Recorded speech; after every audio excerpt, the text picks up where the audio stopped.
우리들의 교회가 대림절을 보내면서 탄생이라는 주제를 가지고 같이 은혜를 나누고 있습니다. 오늘 제목 같이 한번 읽어봅시다. 시작. 마리아의 구세주 찬양. 오늘 이 시간에는 마리아의 구세주 찬양. 부제로는요, 맛있는 과일 재배법.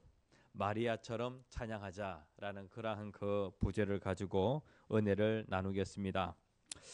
우리들의 교회 성도님들, 맛있는 과일을 재배하려고 하면은 어떻게 하면 될까요? 제가 이번 주에 하나님의 부부 되기라는 그러한 그 책을 보게 되었는데, 맛있는 그러한 부부, 그러니까 참으로 좋은 부부 되려고 하면은 어떻게 해야 되는가라고 하는 그런 부분에 관심이 있어서 그 책을 보는 중에 이러한 그 내용이 있더라고요. 맛있는 과일 재배법. 어떻게 하면은 아주 당도가 높은 맛이 있는 그런 그 과일을 재배할 수 있을까? 두 가지가 정말로 중요한데요. 거름을 잘 주어야 되고 그리고 열매를 잘 솎아 주어야 한다는 거예요. 그러니까 흙에 영양분을 더 해주고 그 다음에 열매의 수가 너무 많으면 안 된다는 것이죠. 그래서 열매의 수를 줄여주면은요, 정말로 맛있는 과일을 재배할 수 있다는 거예요. 그러니까 한마디로 얘기해서 더하기를 잘하고 빼기를 잘해야 맛있는 과일을 재배할 수가 있다는 것이죠. 예? 마찬가지로 좋은 부부 되려고 하면은요, 부부의 그 땅이 좋은 땅이어야 합니다. 그러면은 땅을 좋게 만들려고 하면은 어떻게 해야 되냐면은 거름을 잘 주어야 돼요. 이 거름과 같은 것이 무엇이냐면은 감사 말하기입니다. 그러니까 부부의 그 관계에서 아내는 남편에게 감사의 말을 하고 그리고 또 남편도 아내에게 감사의 말을 하게 되어질 때에 이 거름을 공급해 주는 것이 되어집니다. 다시 얘기하면은 좋은 땅이 되어진다는 것이죠. 그러니까 이 거름은 자주 해줄수록 좋아요. 그래서 여러분들의 매일의 삶 가운데 부부의 그 관계에 있어 가지고 항상 감사를 말하게 되어지면은 맛 있는 그러한 그 과일을 열매를 거두게 되어진다는 거예요.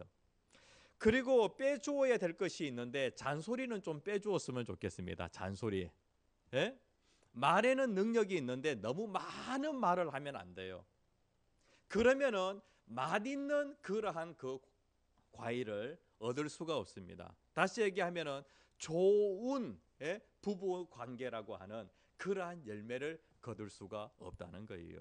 그래서 감사의 말은 더해주고 그 다음에 잔소리는요 빼주고 이렇게 하면은 하나님의 부부가 될 수 있다는 거예요.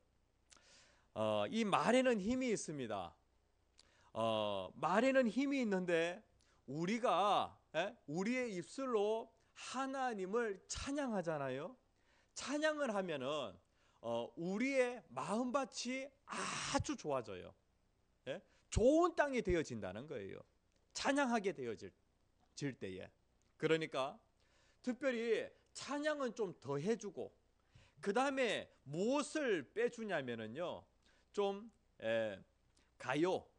이것은 좀 빼주었으면 좋겠다. 가요 가운데에도 좋은 가사를 가지고 있는 그러한 그 노래들은 많이 있어요. 그렇지만은 그것보다도 가장 좋은 것은 무엇이냐면은 우리는 그리스도인이니까 우리 다음 세대들 가운데에도 마찬가지로 찬양은 좀 더 해주었으면 좋겠어요. 찬양을 더 해주게 되어지면 여러분들의 마음밭이 좋은 밭이 되어져 가지고 거기에서 좋은 열매가 나오게 되어집니다. 그래서 찬양은 더 해주고 그 다음에 가요, 이것은 좀 빼주었으면 좋겠어요. 오늘날 가요를 보게 되어질 때 너무나도 상업적이에요. 그래서 자극적이고 그리고 또 아주 선정적이고 이러한 가사들이 너무나도 많아요. 그래서 이러한 노래를 계속해서 듣게 되어질 때에 마음이 병든다라고 하는 거기까지는 생각하지 않고 그냥 그러한 노래를 무분별하게 받아들일 때가 상당히 많아요. 참 우리들의 교회에 감사하게도요, 카리스 찬양팀 너무나도 잘하고 있어요. 그리고 또 찬양으로 섬기다 보니까 찬양에 노출되어지는 시간이 상당히 많죠. 찬양을 자꾸 듣다 보면은요, 마음밭이 좋아지게 되어집니다. 정말로 중요합니다. 그래서 우리들의 교회 성도님들, 저도 사춘기를 보낼 때에 교회의 찬양팀이 갑자기 활성화되어지기 시작하면서 찬양을 많이 하게 되어졌는데, 야, 이것이 저의 그 사춘기 시절을 보내는 데에 좋은 밭을 만드는데 아주 중요한 역할을 했다라고 하는 그러한 생각을 해보게 되어집니다. 그래서 오늘 본문 말씀에 보면은 마리아의 찬양이 나오는데, 우리의 찬양이 마리아의 찬양과 같은 그러한 찬양이 되었으면 좋겠다라고 하는 그런 마음에 오늘 이 말씀을 같이 나눕니다. 여기에 보면은요, 마리아의 찬양이 나오는데 우리가 첫 번째 시간에 세례 요한의 탄생의 그 소식을 가브리엘 천사가 알려주게 되어집니다. 그리고 또 가브리엘 천사가 마리아가 예수님을 마리아가 잉태하게 되어질 것을 알려주게 되어집니다. 그러니까 세례 요한의 어머니 엘리사벳에게 가브리엘 천사가 가게 되어지고, 그 다음에 예수님의 어머니 마리아에게 가브리엘 천사가 가게 되어집니다. 그런데 오늘 본문 말씀에 보면은요, 이 엘리사벳과 그 다음에 이 마리아, 이 두 사람이 만나게 되어지는데, 이 두 사람의 만남은 어떠한 만남이었냐면은 아주 기적적인 그러한 만남이었다는 거예요. 이 두 여자는요, 정말로 복이 있는 그러한 여자인데, 엘리사벳이라고 하는 이 여자는 불임이 되어서 아이를 낳을 수 없는 그러한 상태였습니다. 그런데 이 엘리사벳이 세례 요한을 낳게 되어지고요, 그 다음에 마리아는 아직 처녀의 몸이었기 때문에 아이를 낳을 수 없는 그러한 상태입니다. 그러니까 남자와의 관계없이 아이를 낳는다라고 하는 것은 불가능한 일인데, 이 마리아가 잉태가 되어진 거예요. 마리아도 잉태가 되어졌고, 그리고 또 엘리사벳도 잉태가 되어집니다. 그리고 두 사람의 잉태의 그 기간은요, 한 6개월 정도의 차이가 있습니다. 예수님보다 6개월 먼저 태어난 분이 누구냐면은 바로 이 세례 요한입니다. 그런데 이 엘리사벳과 마리아는 친척지간이었습니다. 그래서 마리아가 한 4, 5일 정도 나사렛에서부터 저기 엘리사벳의 그 동네에까지 한 4일 정도 걸어서 가게 되어집니다. 자신이 잉태하였다라고 하는 그러한 그 일로 인하여서 엘리사벳에게 얘기하고 싶었고요, 그 다음에 또 불임인 이 엘리사벳이 잉태하였다라고 하는 그 얘기를 듣게 되어졌을 때에 만나고 싶었던 거예요.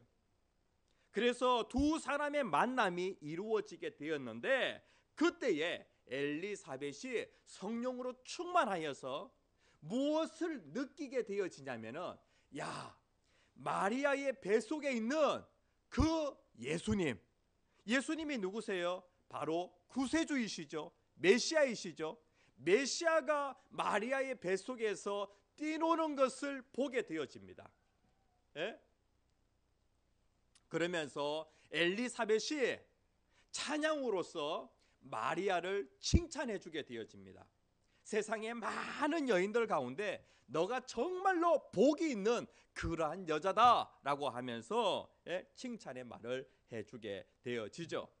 42절 말씀에 보면은 여자 중에 네가 복이 있으며 네 태중의 아이도 복이 있도다라고 그렇게 말씀을 하고 있습니다.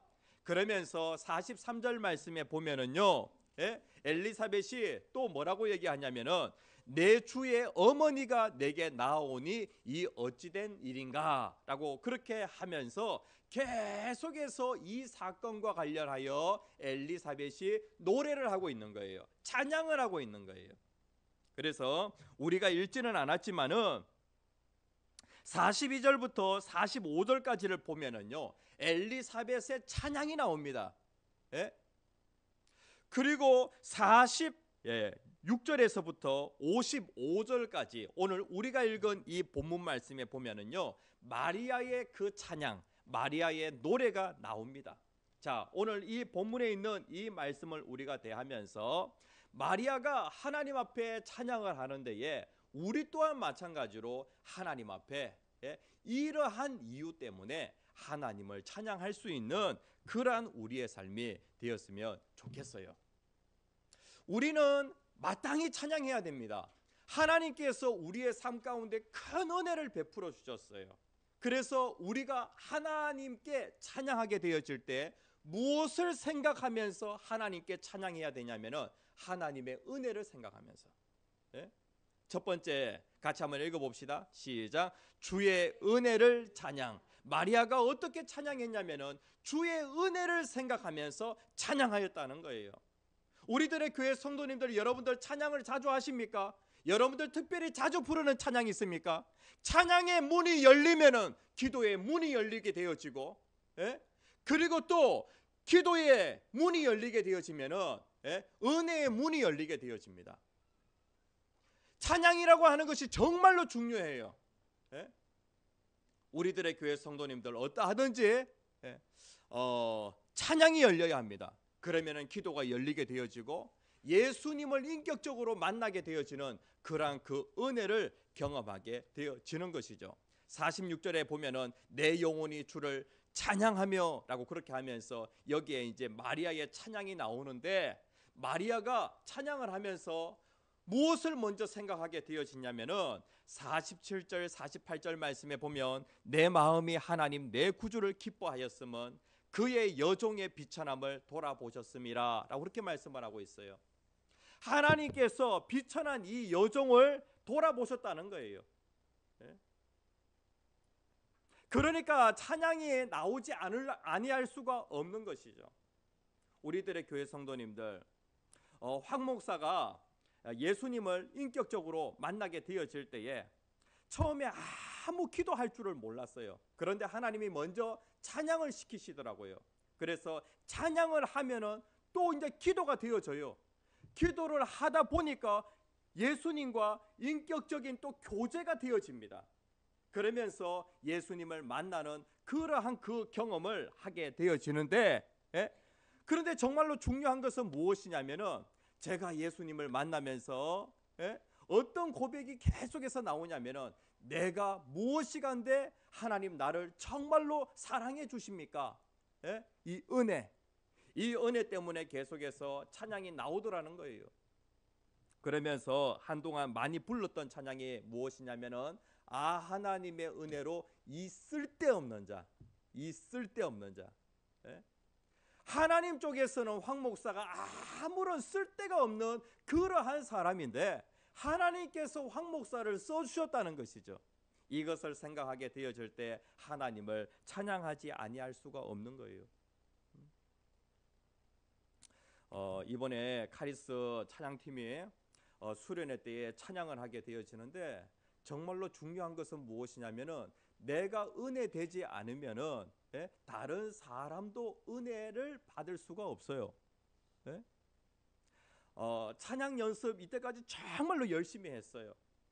그런데 정말로 목마른 그러한 그 청소년들, 여러분들보다 더 목마른 그러한 그 청소년들이 한 200명 정도가 수련회에 와요.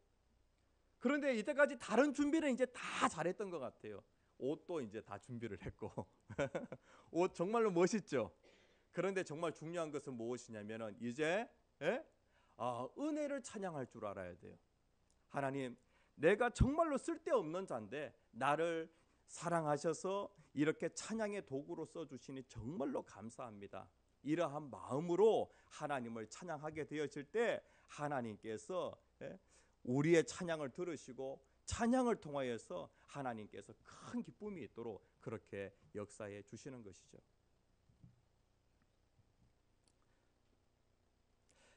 그리고 48절 말씀에 보면은 이제 후로는 만세에 나를 복이 있다 일컬으리로다라고 그렇게 말씀을 하고 있어요. 마리아가 무엇을 찬양하게 되어지냐면은 하나님께서 주시는 그 축복을 찬양하고 있습니다. 은혜를 찬양하고 축복을 찬양하고, 특별히 하나님께서 하나님의 자녀들에게 약속하신 복이 정말로 많아요. 여기에 보면 이제 후로는 이라고 그렇게 말씀을 하고 있는데, 마리아가 예수님을 잉태하게 되어집니다. 예? 이전에는 마리아가 시골에 사는 사람들이 알아주지 않는 무명의 한 여자였지만은, 예? 마리아가 누구를 잉태함으로 인하여서, 예수 그리스도를 잉태함으로 인하여서, 그리고 또 예수 그리스도를 나심으로 인하여서 마리아가 이제는 어떠한 여자가 되어지냐면은 주님의 어머니가 되어지는 거예요. 예? 그리고 이제 후로는 만세의 모든 세대에 나를 복이 있다 일컬으리로다 라고 그렇게 말씀을 하고 있어요. 마리아는 정말로 복된 그러한 그 여자가 되었어요. 무엇 때문에? 예수님을 잉태함으로 인하여서. 오늘 우리 또한 마찬가지예요. 그러니까 예수님을 잉태하기 전에 마리아와 예수님을 잉태한 후에 마리아는 완전히 천지 차이예요. 하나님께서 마리아에게 큰 복을 주셨는데 오늘 저와 여러분들에게도 마찬가지로 이러한 시점이 있다는 거예요. 마리아가 예수님을 잉태한 것처럼 여러분들이 예수님을 마음속에 모시기만 하면은, 예수님을 마음속에 모신, 예수님을 마음속에 잉태한 그 순간부터 여러분들의 이전의 삶과 이후의 삶은 천지 차이라는 거예요. 예수님을 내가 마음속에 구조로 영접하였을 때 나는 하나님의 자녀가 되어져요. 천국 백성이 되어져요. 내가 노력으로 천국을 얻는 것이 아니라 그냥 선물로 천국을 받는 그러한 사람이 되어지는 겁니다. 정말로 복이 있잖아요. 이것을 알게 되어질 때에 우리가 하나님을 찬양하지 아니할 수가 없는 거예요.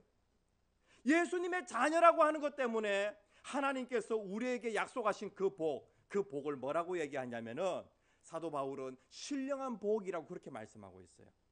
이러한 복을 다 받은 저와 여러분들이에요. 이것을 알고 찬양하게 되어질 때에 우리의 찬양이 진짜 찬양이 되어지는 거예요. 정말로 하나님이 받으시는 찬양이 되어지는 거예요.